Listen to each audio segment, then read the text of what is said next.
안녕하세요. 켈리의 작은 도서관에 오신 것을 환영합니다. 오늘은 허택 작가의 발가락 내 발가락을 소개해 드리겠습니다. 잠과 꿈을 잃은 사람들, 내일이 잘 보이지 않는 젊은이, 연길의 중국 교포, 베트남 이주 노동자, 상처 입은 중년의 여인 등이 할머니의 집으로 속속 찾아듭니다. 불면증에 시달리던 이 사람들은 할머니의 집에서 어떻게 이 불면증을 고쳤을까요? 허택 작가의 발가락 내 발가락 낭독 시작하겠습니다.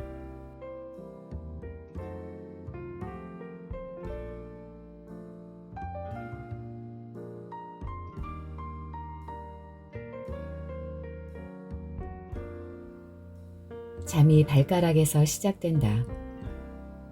하루 종일 움직였던 발가락이 조용해지면 실핏줄이 부풀면서 따스해진다. 따스해진 발가락 끝에서 잠이 생겨난다. 나는 몰랐다. 매일 걸어다니는 발에서 잠이 시작된다는 것을. 나뿐만이 아니었다. 할머니 한옥에 함께 사는 사람들도 오랫동안 잠이 어디서 시작되는지 몰랐다. 또한 발가락은 봄 햇살 같은 따스함이 필요하다는 것도 몰랐다.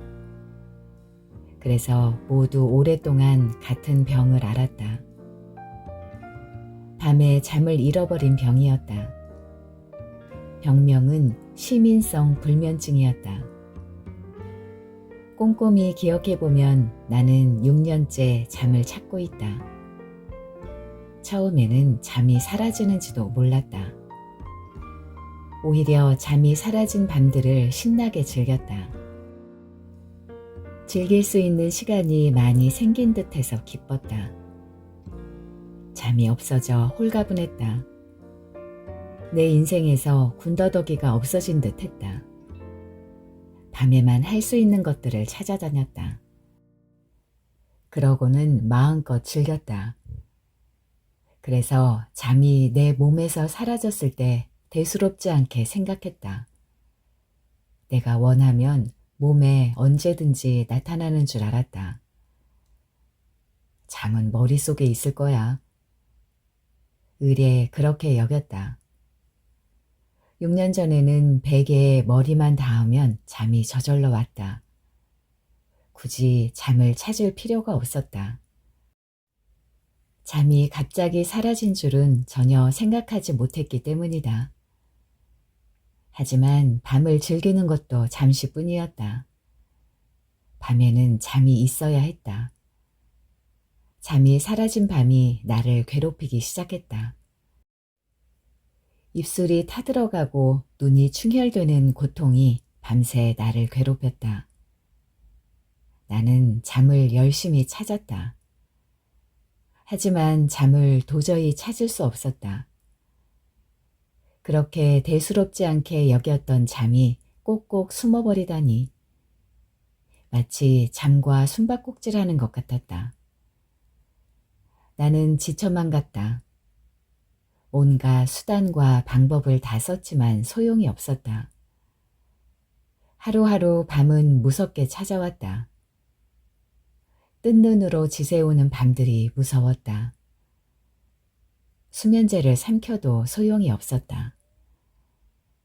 상쾌하게 아침 햇살을 맞이할 수 없었다. 눈가에는 다크서클이 점점 커져갔다.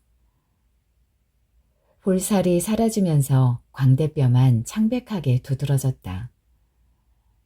온몸이 묵직해서 걸음걸이가 휘청거렸다. 정신과 의사는 우울증으로 인한 불면증이라고 진단했다. 우울증에 의한 불면증이라니? 어처구니가 없었다. 내가 우울증 때문에 잠을 잃어버렸다고? 할머니가 웃고 있다. 흔들리는 내 눈 안에서 할머니는 소리 없이 웃는다. 덜컹거리는 틀니 소리가 웃음 사이로 흘러나온다. 틀니 소리와 웃음이 자장가처럼 내 귀에 스며든다. 대청마루에 쏟아지는 형광등 불빛이 눈을 아프게 찌른다. 눈을 감고 싶어도 감기지 않는다. 눈두덩이가 찢어질 듯 아플 뿐이다. 마룻바닥에 뼈마디가 부딪히며 옥신거린다. 숨결이 짧고 급하게 코와 입에서 쏟아진다. 겨드랑이나 사타구니가 끈적거리며 간지럽다. 온 몸이 짜증투성이다. 참을 수 없는 짜증 끝에 씩씩거리며 머리카락을 쥐어 틀어본다. 짜증 그만 내렴. 억지로라도 눈을 감아보렴. 할머니 손길이 눈꺼풀을 덮는다. 할머니가 틀니를 덜컹거리며 발 쪽으로 앉는다. 나는 눈을 감고서 할머니 손길을 기다린다. 할머니가 웃으면서 내 발가락을 만지작거리기 시작한다. 피곤했구나. 온몸이 굳어있네. 발가락이 너무 차구나. 이러니 잠이 안 오지. 좋은 꿈을 꾸면서 자렴. 할머니가 부드럽게 속삭인다. 두텁고 거칠며 무딘 할머니 손이 발가락을 주무른다. 주물거리는 할머니 손 안에서 발가락이 따뜻해진다. 발가락 속 실핏줄이 부풀어진다. 잠이 시작된다. 따스해진 발가락에서 잠이 시작된다. 잠이 이렇게 편하게 왔었나? 렘 수면에 빠져들 수 없었다. 몇 시간씩 눈을 억지로 감고 꼼짝없이 누워있어도 겨우 10헤르츠 전후의 알파파만이 간혹 생겨나곤 했다.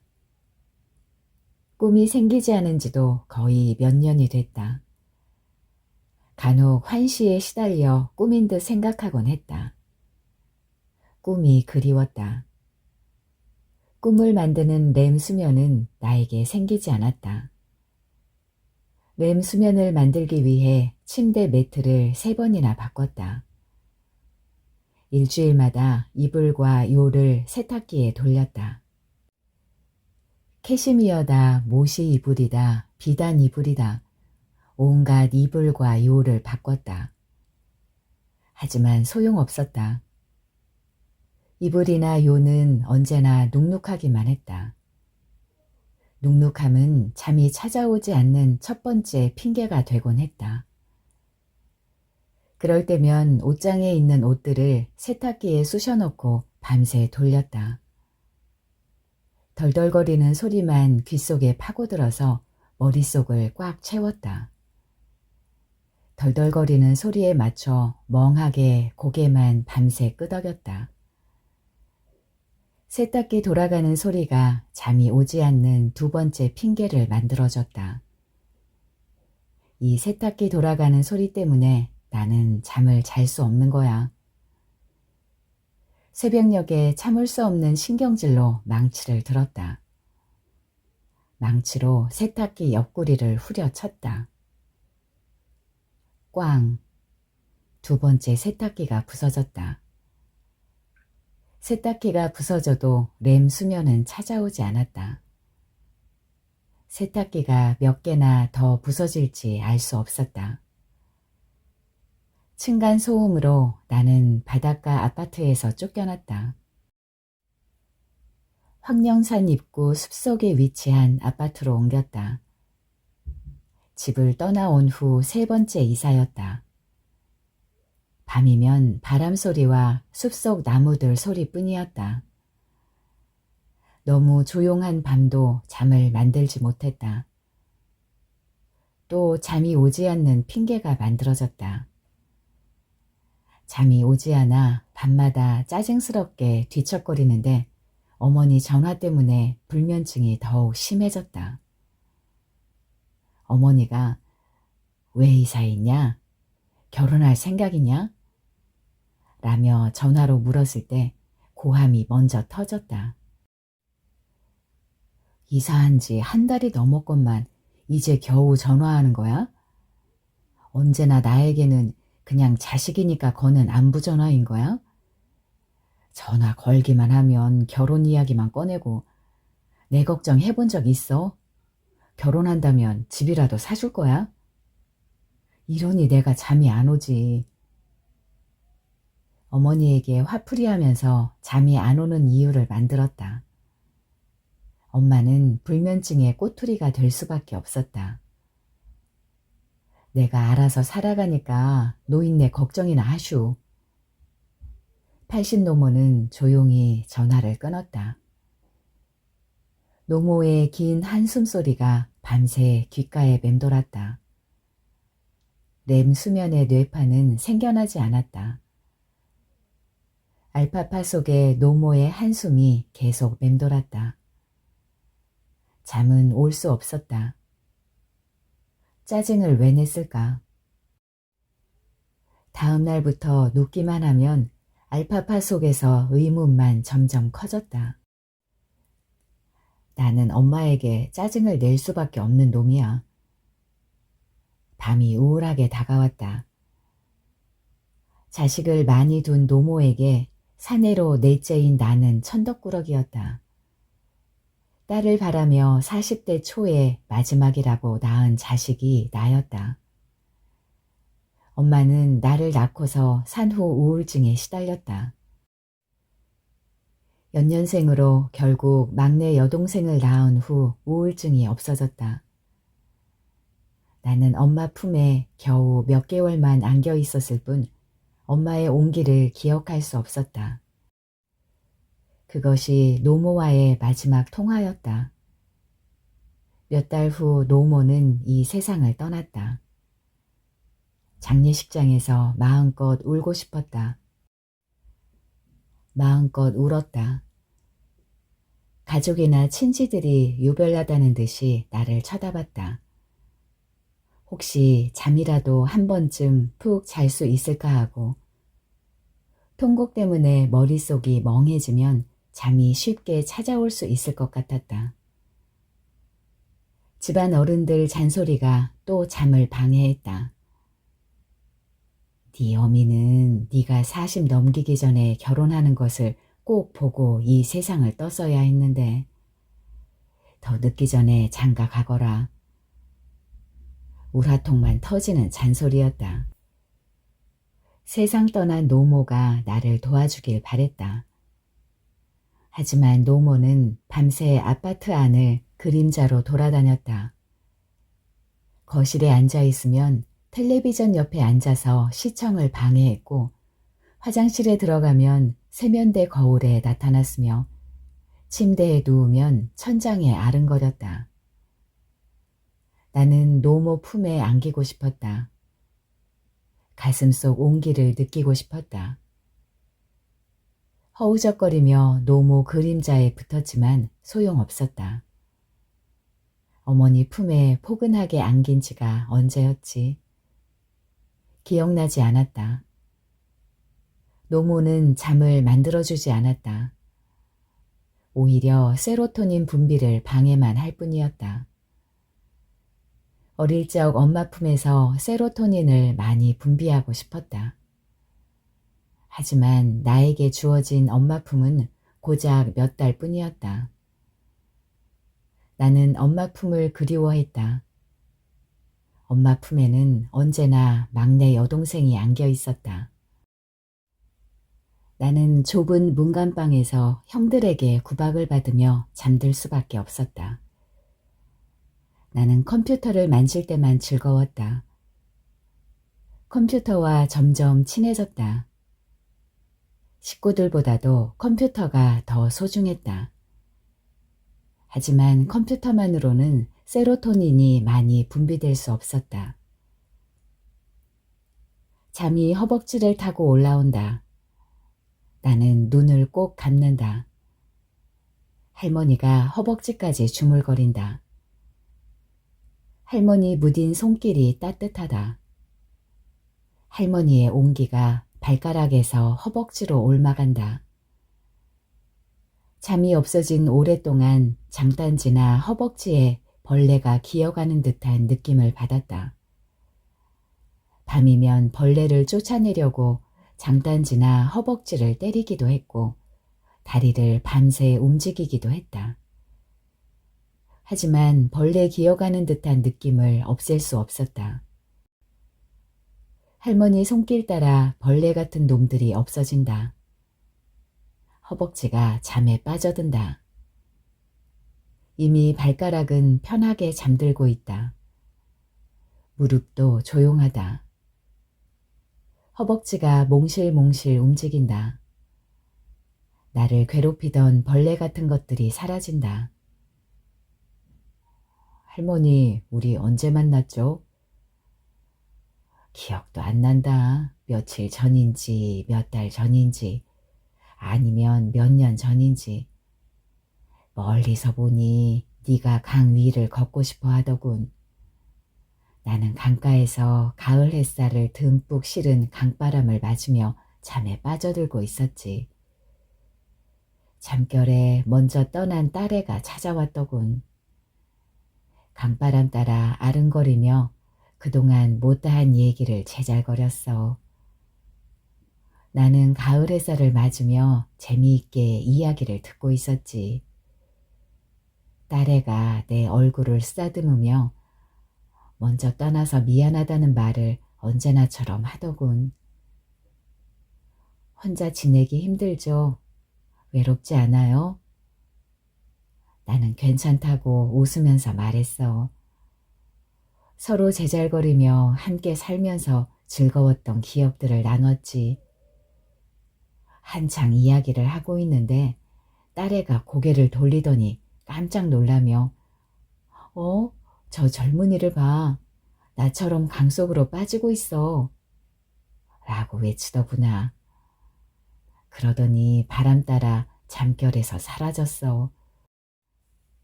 나는 급하게 너에게 다가갔었지. 너는 멍하게 강 속으로 걸어 들어가더구나. 배꼽까지 물속에 잠겨 있었어.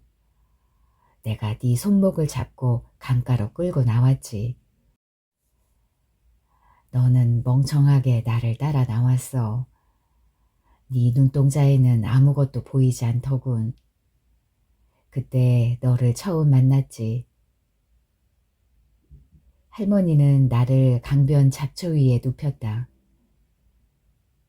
할머니, 나는 그때 할머니 손길을 잊을 수가 없어요. 할머니가 물에 젖은 내 손과 발을 꼭 만져줬어요. 강물에 들어가기 전에 얼마나 힘들었는지 아세요? 머릿속에 수천 마리 온갖 벌레들이 우글거리며 잠을 쫓아내는데 생지옥이었어요. 잔잔한 강물이 포근해 보였어요. 강물에 잠겨야 잠이 올 것 같았죠. 마취된 듯이 강 속으로 걸어 들어갔던 거예요. 할머니 손길 따라 발가락 실핏줄이 뜨거워지더니 잠이 생겨나는 거예요. 깜짝 놀랐죠. 할머니 손길이 요술을 부리는 듯 했어요. 순식간에 깊은 잠에 빠져들었죠. 온몸이 새털처럼 가벼워지면서 꿈속에서 푸른 하늘을 날아다니는 것 같았어요. 지금처럼. 알파파가 머릿속에 멜로디처럼 움직이기 시작한다. 곧 렘 수면 뇌파가 생길 것 같다. 잠은 따뜻하게 허벅지로 퍼지고 있다. 정의가 만들어준 생활은 엉망진창이었다. 그래도 정의와 함께 잔 날들은 렘 수면에 깊게 빠질 수 있었다. 정의는 그 지긋지긋한 영주동 산복도로 30여 평 단독주택에서 나를 탈출시켜줬다. 큰형이 결혼했어도 씨름꾼 같은 형제들 때문에 나는 여전히 단칸방 모퉁이에서 잠을 자는 신세였다. 온기는 전혀 느낄 수 없었다. 집이란 자라면서 생리적인 잠을 자는 둥지일 뿐이었다. 어쩔 수 없이 숨을 쉬기 위한 끔찍한 집이었다. 컴퓨터나 스마트폰만 만지작거릴 수밖에 없었다. 인터넷에서 겨우 온기를 느끼며 잠을 만들어 나갔다. 어떻게 대학까지 견뎌냈는지 대견하다는 생각마저 들었다. 엄마의 잔소리 때문에 큰 누나와 큰 형이 전문대학 등록금까지는 마련해줬다. 두 사람이 투덜거리며 대준 등록금으로 나는 물리치료사가 되었다. 물리치료사 면허증으로 홀로 생활할 수 있게 됐다. 컴퓨터와 스마트폰만 있으면 혼자 살아갈 수 있었다. 인터넷으로 나는 하루하루를 만들어갔다. 인터넷에서 그나마 온기를 찾았고 느꼈다. 하지만 기계에서 느끼는 온기는 금방 식었다. 정희는 내가 근무하는 종합병원에서 만난 치과위생사였다. 정희는 요사스럽게 웃곤 했다. 나는 그녀의 웃음에서 인터넷에서 느끼지 못한 따스함을 느꼈다. 요사스런 웃음에 쉽게 빠졌다. 만난 지 보름 만에 함께 모텔로 들어갔다. 나는 정희와 함께 잔 첫날 렘수면에 빠질 수 있었다. 깊은 잠이었다. 개운하게 잠에서 깨어날 수 있었다. 며칠 후 정희가 혼자 거주하는 오피스텔로 잠자리를 옮겼다. 그때부터 2년간 정희와 전투 같은 동거를 시작했다. 티격태격 거의 매일 싸움이었다. 정희는 여왕벌처럼 행동했다. 그래도 식구보다 편했다. 온기를 느꼈고 잠을 잘 수 있었다. 영주동 삼복도로 집에서 탈출할 수 있어서 다행이라 생각했다. 가족들은 편할 대로 하라는 표정이었다. 아버지는 오히려 홀가분한 얼굴로 나를 바라봤다. 나도 굳이 가족이라는 틀이 필요 없었다. 가끔 만나는 이웃처럼 생각이 들었다. 정희가 임신을 했다. 밤낮 구별 없이 나에게 들러붙어 자더니 일을 만들었다. 일이 터지자 정희는 나를 징그러운 벌레 보듯 내 곁에서 떨어졌다. 그녀는 망설임 없이 나를 후미진 골목에 있는 산부인과로 데리고 갔다. 우리는 부부예요. 아직 형편이 어려워서 애를 가질 수 없어요. 정희는 당당하게 의사에게 말했다. 병원 문을 나서자 3번째 낙태수술이라고 했다. 그러고는 나에게 헤어지자고 했다. 나는 이런 구질구질한 집안에서 애를 낳고 싶지 않아. 우리는 뻔하잖아. 결혼하고 애 낳아봤자 20평 전셋집에서 언제 벗어나겠니? 나는 임신하면 불면증에 걸려. 나는 편하게 자고 싶어. 아직 애를 가질 때가 아니야. 너하고 살림 차리고 싶지 않아. 그녀는 코웃음을 치면서 내 곁을 떠났다. 나 역시 아직 아이를 가지고 살림을 차리고 싶지 않았다. 나는 겨우 한숨을 쉬며 10평 오피스텔에서 나 홀로 생활을 시작했다. 그 후 정희는 함께 근무하던 병원에서 보이지 않았다.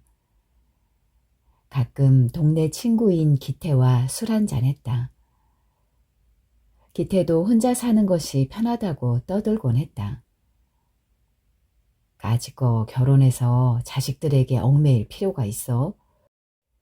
우리 아버지도 자식 키운다고 고생만 하더니 결국 제명에 못 살고 당뇨, 고혈압, 후유증으로 저 세상 갔잖아.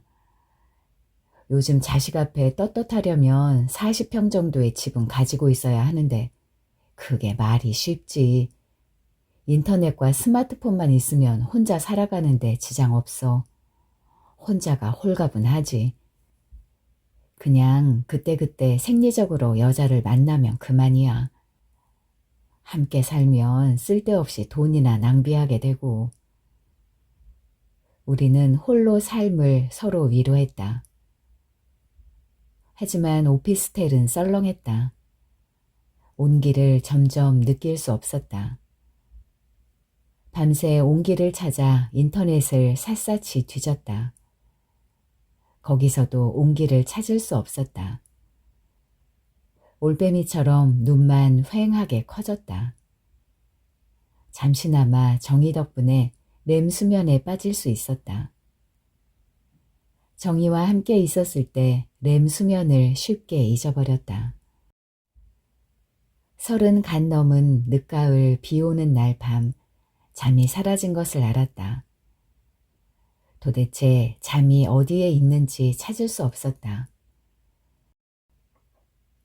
잠이 배꼽까지 다다랐다. 온기가 온몸에 확 퍼진다. 아랫도리가 뜨거워진다. 잠이 배꼽까지 오면 아랫도리도 잠을 느낀다. 아랫도리가 커졌다가 작아졌다. 잠이 아랫도리를 마음대로 주물락거린다. 방귀가 시원하게 터진다. 꿈이 아랫도리에서 만들어지기 시작한다. 오늘은 따뜻한 꿈이 만들어질 듯하다. 할머니가 계속 발가락을 만지작거린다. 꿈이 만들어지는구나. 네 눈꺼풀이 풀리는 것을 보니. 할머니 목소리가 잠결에 아련하게 들린다. 강가에서 네가 정신을 차려서 안심하고 집으로 오는데 네가 나를 따라오더구나. 잠에 젖은 듯한 표정으로. 집안에 따라 들어오더니 대청마루에 그냥 꼬꾸라져서 깊게 잠이 들어버렸어. 가을 햇살이 너를 포근하게 감싸더구나. 아마 하루 종일 잤을 거야. 쌕쌕거리면서. 얼마만인지 꿈이 만들어지더군요. 그렇게 만들고 싶어도 만들어지지 않더니.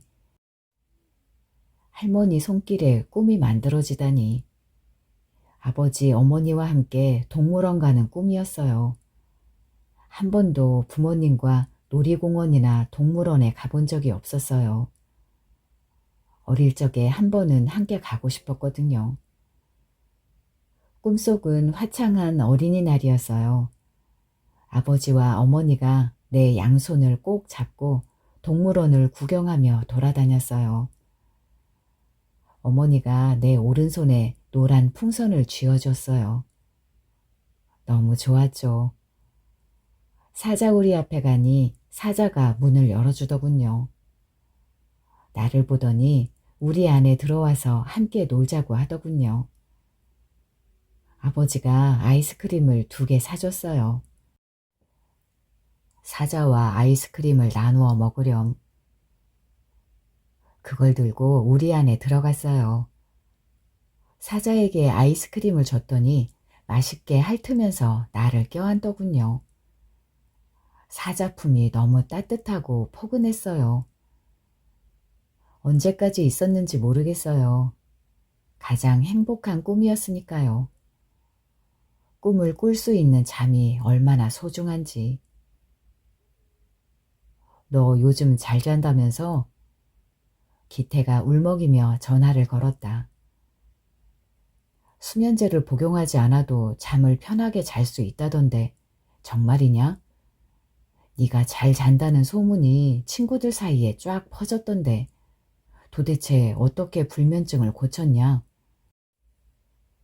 기태는 애원하듯 크고 높은 목소리로 다그쳤다. 제발 나에게 잠자는 방법을 좀 가르쳐줘. 울먹이면서 전화를 끊지 않았다. 세로토닌을 만들어봐. 인터넷을 멀리하고 햇빛을 받으며 누군가에게서 온기를 느껴보라고. 발가락에서 잠이 시작돼. 넌 그 사실을 몰랐지? 나는 웃으면서 대답해줬다. 세로토닌? 발가락에서 잠이 생긴다고? 기태는 궁금한 듯 몇 번이나 물어봤다. 며칠 전 정신과 주치의도 의아한 듯 물리치료실로 찾아왔었다. 잠을 찾으셨다면서요? 궁금한지 내 얼굴을 찬찬히 쳐다봤다. 잠을 푹 잔 얼굴이네요. 어떻게 된 일인지요? 의사의 놀란 눈동자 속에 나는 편하게 웃고 있었다. 할머니와 헤어졌었다. 할머니는 골목 어귀까지 함께 걸어와서 배웅해줬다. 한참 걷다 뒤돌아보니 할머니는 여전히 손을 흔들고 있었다. 할머니 집은 한옥이었다. 마당과 대청마루, 집안에 햇빛이 가득했다. 대청마루는 유달리 편안했다. 집으로 돌아가는 발걸음은 가벼웠고 어두운 거리에 부는 초가을 바람이 상쾌하게 내 어깨를 스쳐갔다.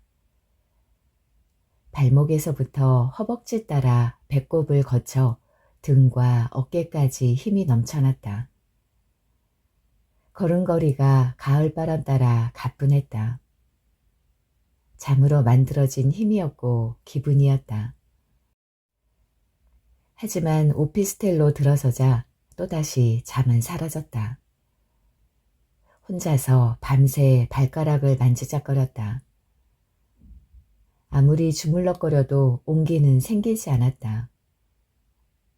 할머니는 어떻게 내 발가락을 만졌지? 발등을 쓰다듬어 보기도 하고 엄지발가락을 힘껏 당겨보기도 하면서 밤새 잠을 만들어 봤지만 생겨나지 않았다. 어쩔 수 없었다. 퇴근길에 할머니 집으로 발길을 돌렸다.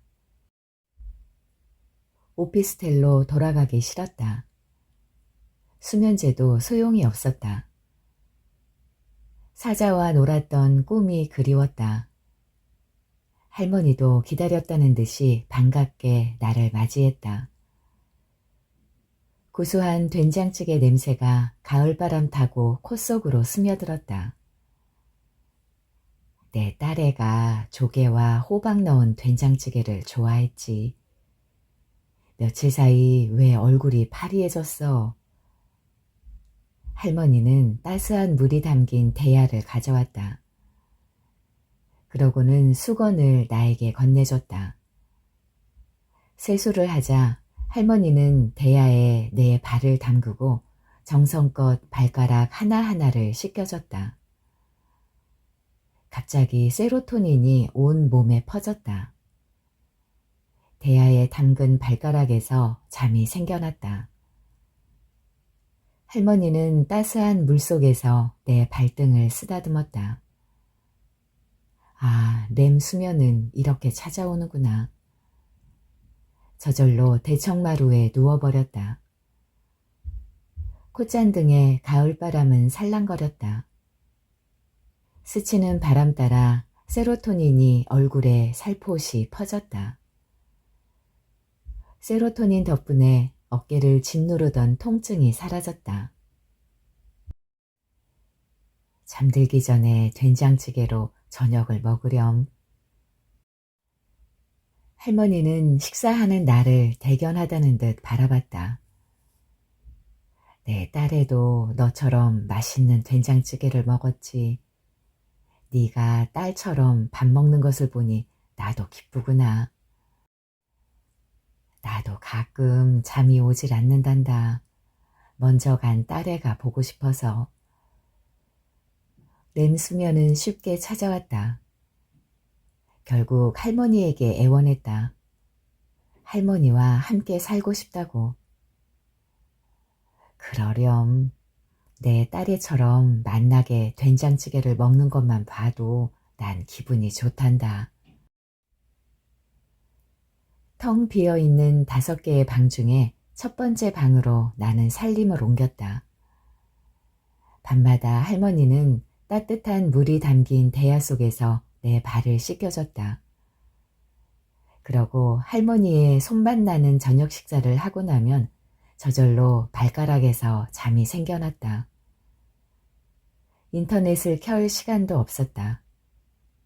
아침이 되면 햇살이 방 안 가득히 채워졌다. 간혹 밤중에 소변 때문에 깨면 건넌방에서 할머니가 새근거리며 잠자는 소리가 들렸다. 할머니는 맛나게 잠을 자고 있었다. 여러 가지 꿈들이 만들어졌다.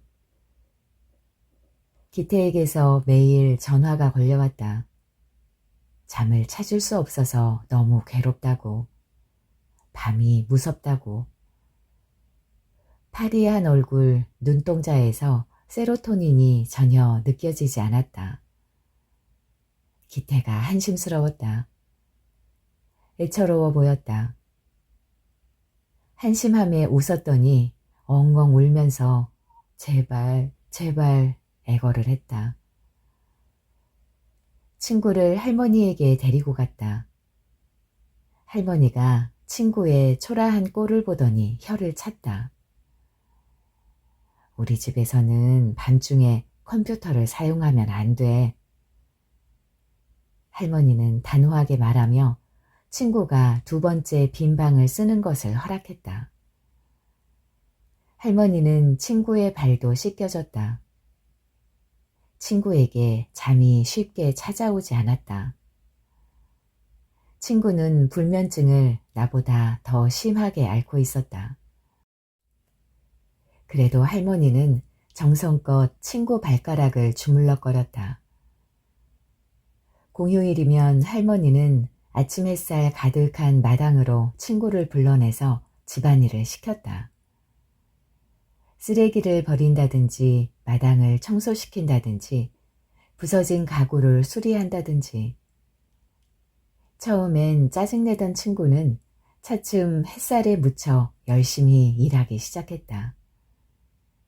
일이 끝나면 할머니는 친구의 발가락을 만져줬다. 친구는 햇빛을 받으며 몇십 분간 낮잠을 잤다. 친구는 조금씩 잠이 만들어져 갔다. 몇 주 지나자 드디어 코까지 골면서 맛나게 잠이 들었다. 친구는 매일 낮잠 자는 버릇이 생겼다. 낮잠에서 깨어나면 친구는 어린애처럼 천진난만하게 웃었다. 잠이 가슴에 채워진다. 심장이나 허파에 묻은 하루의 때를 씻어내면서 차곡차곡 채워진다. 가슴은 아침부터 활기차게 움직였다. 힘들지 않았나? 누군가 싸우지 않았나? 남에게 못된 짓을 얼마만큼 했나? 거짓말은 얼마만큼 했나? 할머니 목소리가 가슴으로 스며든다. 네가 열심히 일해야만 이렇게 집안에서 편하게 있을 수 있단다. 잠결에 할머니 목소리가 주문처럼 아련히 들린다.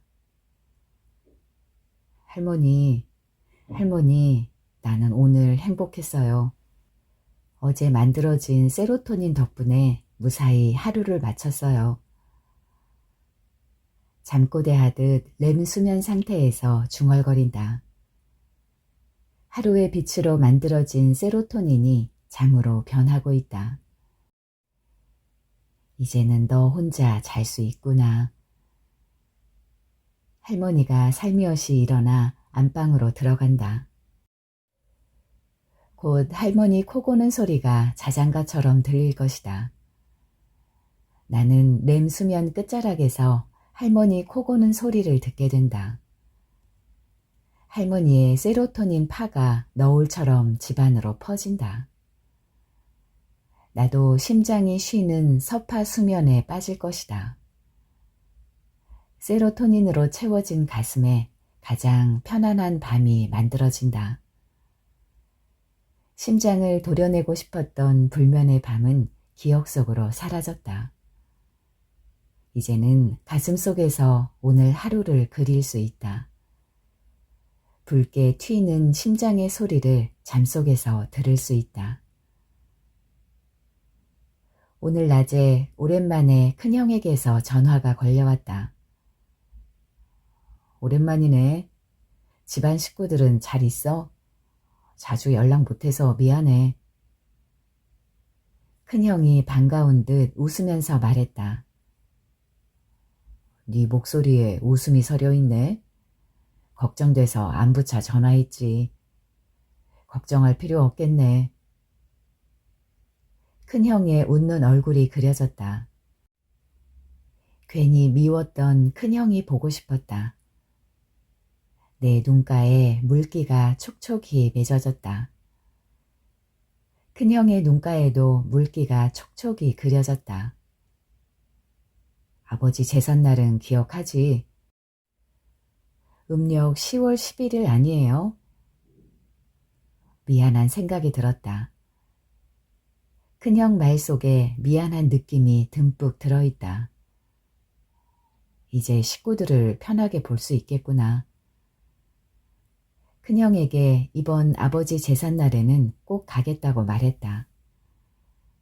그런데 그동안 왜 식구들이 미웠을까? 내 잠을 빼앗았기 때문이다. 어릴 적 내 발가락을 만져달라고 큰형에게 부탁할 걸. 우리 웃음은 전화 속에서 길게 이어졌다. 잠으로 만들어진 좋은 기억 때문에 나는 큰형을 다시 사랑하게 되었다. 한옥이 나날이 시끌벅적해진다. 조용하던 마루나 마당에 발소리가 하루 종일 들린다. 웅성웅성 사람 움직이는 소리나 소곤소곤 말소리, 가끔 웃음소리까지 한옥 여기저기서 터져 나온다. 그중 할머니 웃음소리가 또렷하게 자주 퍼진다. 빈방들이 사람들 코 고는 소리로 채워졌다. 지난 입동 즈음 3번째 빈방에 새 입주자가 들어왔다. 할머니가 왼 다리를 절뚝이는 추레한 50대 아줌마를 데리고 왔다. 오늘부터 이 아줌마가 3번째 빈방에서 지내기로 했어. 아줌마는 영길에서 온 중국 교포였다. 한국에는 5년 전에 왔단다. 함께 왔던 남편은 3년 전에 급사했고 영길로 돌아가서 자식 신세 지기 싫다고 혼자 여기저기 떠돌아다녔단다. 중국 교포 아줌마는 밭일을 너무 잘하네. 내 딸애처럼 말이야. 나이도 아마 내 딸애와 비슷할 거야. 언뜻 보면 입이나 눈 주위가 내 딸애와 많이 닮았어. 왼 무릎에 관절염이 심하게 걸렸더라고. 갱년기 장애와 우울증으로 잠이 잘 안 온대. 아줌마 눈가에는 할머니보다 더 깊게 주름이 패여 있었다. 다크서클이 눈동자보다 더 컸다. 주름 깊숙이 눈물 찌꺼기가 시퍼렇게 남아 있었다. 불면증이 남긴 흔적들이었다. 가볍게 웃으며 바라볼 수 없는 꼴이었다. 잠이 전혀 없는 행색이야. 어떻게 세로토닌을 만들 수 있을까? 수면제도 소용없다네. 할머니는 아줌마를 처음 데리고 오던 날 혀를 차며 걱정스레 고개를 설레설레 저었다. 할머니 딸 노릇을 하며 한 달이 흐르자 아줌마 방에서 가끔 코 고는 소리가 들렸다. 다크서클이 눈동자보다 작아졌다. 절룩거리던 왼쪽 다리가 많이 나아졌다. 말은 없지만 간혹 웃기도 했다. 한 밥상에서 함께 식사도 했다. 크리스마스 때 4번째 빈방에 새 식구가 들어왔다. 새 입주자는 베트남 청년이었다. 인근 교회 목사가 베트남 청년을 데리고 한옥을 방문했다. 저 빈방이 있다는 말을 들은 적이 있어서 너무 사정이 딱해서요. 베트남에서 온 노동자입니다. 근처 가구 제조 공장에서 근무하는데 할머니는 베트남 청년을 찬찬히 보더니 또 혀를 차면서 허락했다. 그리고 나서 할머니는 고개를 돌려 살짝 눈물을 훔쳤다. 내 딸의 젊은 시절 사랑했던 남자와 많이 닮았어. 피부색만 다를 뿐이지. 두 사람이 얼마나 사랑했는지 몰라. 그런데 남자 집안에서 결혼을 반대하는 바람에 남자는 비관해서 자살하고 말았지. 그 바람에 딸애는 결혼하지 않고 나와 함께 살았던 거야. 그날 밤늦게 할머니 방에서는 흐느끼는 소리가 들렸다. 베트남 청년은 겨울바람에 몹시 지쳐 있었다. 서툰 우리말에 눈동자 초점이 심하게 흔들렸다. 겁먹은 표정으로 힐끔힐끔 우리 눈치를 봤다. 세로토닌이 생겨날 수 없었다. 세로토닌이 고갈된 얼굴이었다. 겨우내 베트남 청년은 잠을 자지 못했다. 할머니는 부지런하게 뜨거운 물이 담긴 대야를 들고 네 번째 방을 들락거렸다. 입춘이 될 무렵 네 번째 방에서는 새근새근 잠자는 소리가 들렸다. 세로토닌이 퍼진 얼굴에 웃음이 자주 보였다. 중국 교포 아줌마의 음식 솜씨가 저녁을 즐겁게 만들었다. 우리는 다섯 번째 빈 방에 누가 올까 궁금했다. 할머니에게 넌지시 물어봤다. 할머니는 마냥 웃기만 했다. 음력 설날 아침 뜻밖의 방문객이 찾아왔다. 40대 중반쯤으로 보이는 밍크 코트를 입은 여인이었다. 마당에 들어선 여인은 한옥과 어울리지 않는 행색이었다. 허리까지 오는 트렁크 2개를 들고 있었다. 큰 고모 잘 있었어요? 설날 아침에 갑자기 나타난 불청객인가요? 여인은 간드러지게 웃음을 날렸다. 아니란다. 너무 반갑구나. 미국 생활하다가 여기서 제대로 살 수 있겠니? 지내다 보면 적응하겠죠. 힘없이 말꼬리가 쳐졌다. 화려한 옷차림에 비해 표정은 쓸쓸했다. 왜 잠이 부족한 얼굴이지? 그동안 마음고생 많았겠구나. 이혼하고 홀로 타국 생활한다고. 두 사람은 설날 아침 마당 한가운데에서 얼싸안고 한없이 울었다. 여인은 쉽게 한옥 생활에 적응하지 못했다. 몇 달간 불면증이 그녀를 괴롭혔다. 이혼한 후 술이 없으면 잠을 잘 수가 없어. 그녀는 잠을 포기한 말투였다. 그녀는 우리에게 애절하게 도움을 청했다. 나도 잠을 자고 싶어, 당신들처럼. 우리는 그녀를 위해 주말이면 등산을 하기 시작했다. 그녀는 햇빛이 가득한 숲길이나 산길을 매일 홀로 다녔다. 햇빛은 점점 그녀 몸에 세로토닌을 만들었다. 할머니의 불호령이 술을 멀리하게 만들었다. 햇빛 가득 비치는 한옥에 웃음이 점점 커졌다. 밤마다 새근거리며 잠자는 소리가 자장가처럼 집안을 가득 채웠다. 아침에 마당에서 만나는 우리는 서로 잠으로 포동포동해진 얼굴을 보며 전날 밤 꿈 얘기를 한다. 잠이 뇌 속으로 스며든다. 낮에 때를 씻어내면서 서파 수면에 빠진다. 잠이 뇌 속에 가득 채워진다. 서파 수면에 빠지며 우리들이 뇌 속에 모인다.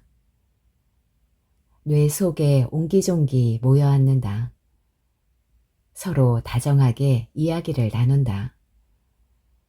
어떠한 이야기라도 좋다. 이야기를 나누며 웃음이 얼굴에서 한없이 피어난다. 서파 수면에서 우리는 다정해진다. 발가락에서 시작된 잠이 뇌 속에 가득 채워졌다. 손이 따뜻해. 서로의 손을 잡으며 언제나 서로 온기를 느낀다. 왜 우리는 서로 잠을 채워주지 못했을까? 코 고는 소리가 감미롭다. 수면 뇌파는 서로를 감싸면서 방마다 너울거린다. 서로의 온기들이 수면 뇌파를 만든다. 서로들 고마워, 사랑해, 웃으면서 말을 건넨다. 또 내일 세로토닌을 편하게 만들자고 잠꼬대를 한다. 밤마다 온 집안에 잠결 따라 드뷔시의 피아노 협주고 달빛의 멜로디가 넘실거린다. 꿈속에서 내일 아침 햇살을 기다리며 코 고는 소리는 방문 틈 사이로 훈훈하게 새어 나온다.